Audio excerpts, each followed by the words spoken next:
Friends, आज की इस वीडियो में हम लोग बिहार डीएलएड एंट्रेंस एग्ज़ाम 2025 के लिए उर्दू कवायद में से जो ये लफ्ज़ हकीकी, लफ्ज़ मिजाजी और लफ्ज़ इस्तिलाही जो हैं, इनके बारे में बेहतर तरीके से समझाऊंगा और इनके बारे में मैं आपको बताऊंगा कि लफ्ज़ हकीकी क्या है, लफ्ज़ मिजाजी क्या है और लफ्ज़ इस्तिलाही क्या है। ये ऐसे टॉपिक हैं जिनके बारे में क्वेश्चंस पूछे जाना आम हो चुका है, तो इनके बारे में आपको पता होनी चाहिए। इससे पहले बहुत सारे वीडियो बन चुकी है बिहार डीएलएड एंट्रेंस एग्जाम के बारे में। अगर आप लोग नहीं देखे हैं तो डिस्क्रिप्शन में सारे वीडियो का लिंक मिल जाएगा, आप लोग देख लेंगे। तो चलिए आज की इस क्लास को स्टार्ट करते हैं।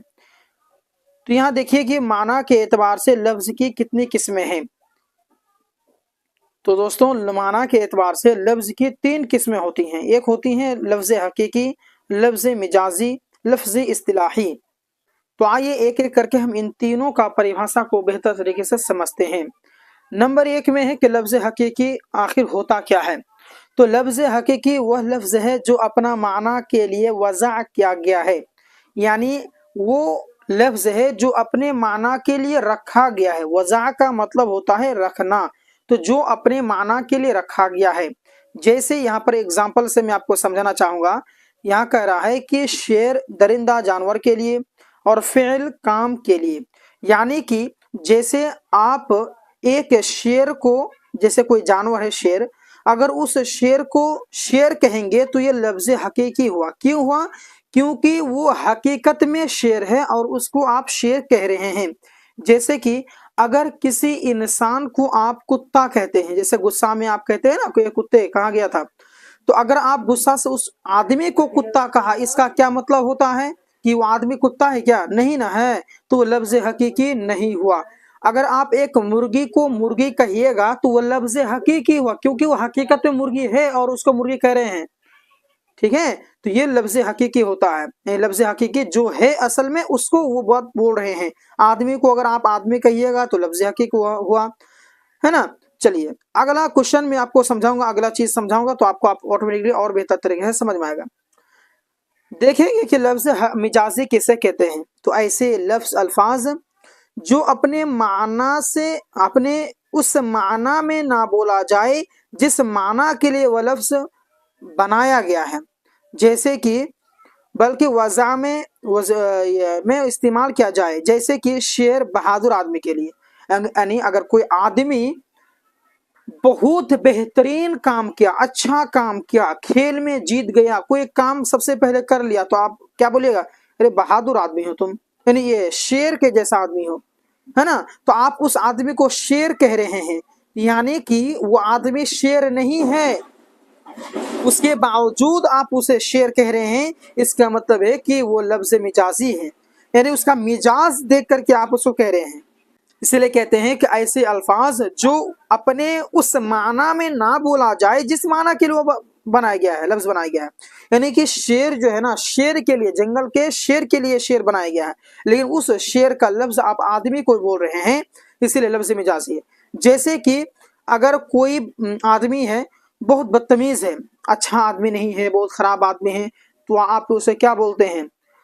कितना ये गधे जैसा काम कर रहे हो तुम। उस आदमी को आप क्या बोल रहे हैं? गधा बोल रहे हैं, यानी आप लफ्ज मिजाजी का इस्तेमाल कर रहे हैं। वो आदमी गधा है नहीं, उसके बावजूद आप उसको गधा कह रहे हैं। नहीं, गधा होना चाहिए कौन? जो गधा असल में गधा है ना, उसी प्रकार उसको अगर आप गधा कहेंगे तो वो चलता है, लेकिन आदमी को आप गधा करें मतलब कि वो गधा उस आदमी के लिए बनाया नहीं गया, बल्कि आप जबरदस्ती बोल रहे हो उस आदमी को, तो वो लफ्ज मिजाजी हो गए, उसके मिजाज देख क्या बोल रहे हैं, है ना। लफ्ज हकीकी मतलब जो लफ्ज उसके लिए बनाया गया है उसका इस्तेमाल करें। शेर को आप शेर कह रहे हैं तो लफ्ज हकीकी हुआ। लफ्ज मिजाजी जो उसके लिए बनाया नहीं गया है, जबरदस्ती आप बोल रहे हैं। जैसे कि यहाँ पर जैसे मैंने बोला कि बहादुर आदमी के लिए शेर का इस्तेमाल कर रहे हैं।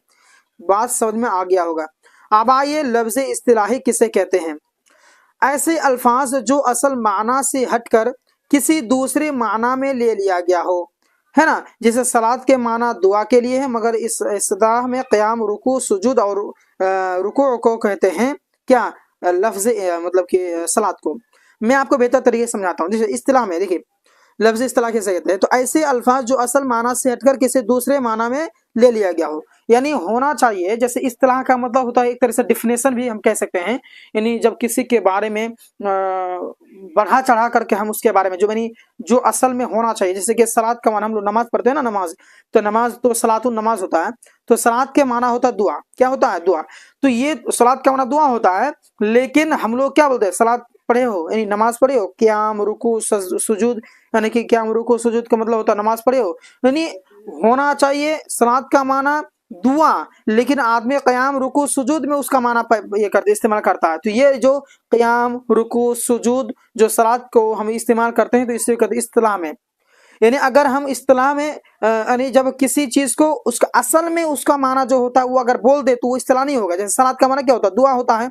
तो अगर कह दें हम कि सलात का माना दुआ है, तो ये इस्तिलाह नहीं हुआ। लेकिन अगर हम कहें कि सलात के माना है क़याम रुकू सुजूद, तो ये हुआ इसका इस्तिलाह। यानी जो उसका जो असल माना होता है उसको ना बोल करके जो उसका इस्तिलाह में जो माना होता है क़याम रुकू सुजूद, या फिर और भी दूसरे एग्जाम्पल हैं उनको अगर बोलेंगे तो वो हो जाएगा लफ्ज़ इस्तिलाही, है ना। आई होप आपको समझ में आ गया होगा कि ये जो लफ्ज़ हकीकी क्या है, लफ्ज़ मिजाजी क्या है, लफ्ज़ इस्तिलाही क्या है। अगर आपको मेरा ये वीडियो पसंद आया है तो इस वीडियो को आप लोग अधिक से अधिक लाइक करेंगे, चैनल को सब्सक्राइब करके अपने दोस्तों में भेजेंगे, शेयर करेंगे। और दोस्तों मैं आपको एक बात बताना चाहूँगा कि अगर आप लोग बिहार डीएलएड एंट्रेंस एग्जाम 2025 के लिए तैयारी में लगे हुए हैं और उर्दू का नोट्स आप चाहते हैं, तो मेरा नंबर नोट करेंगे 8226928812। इस नंबर पर आप लोग ज़रूर रब्ता करेंगे और उर्दू का नोट्स ले लेंगे। तो चलिए मिलते हैं एक और वीडियो में। धन्यवाद।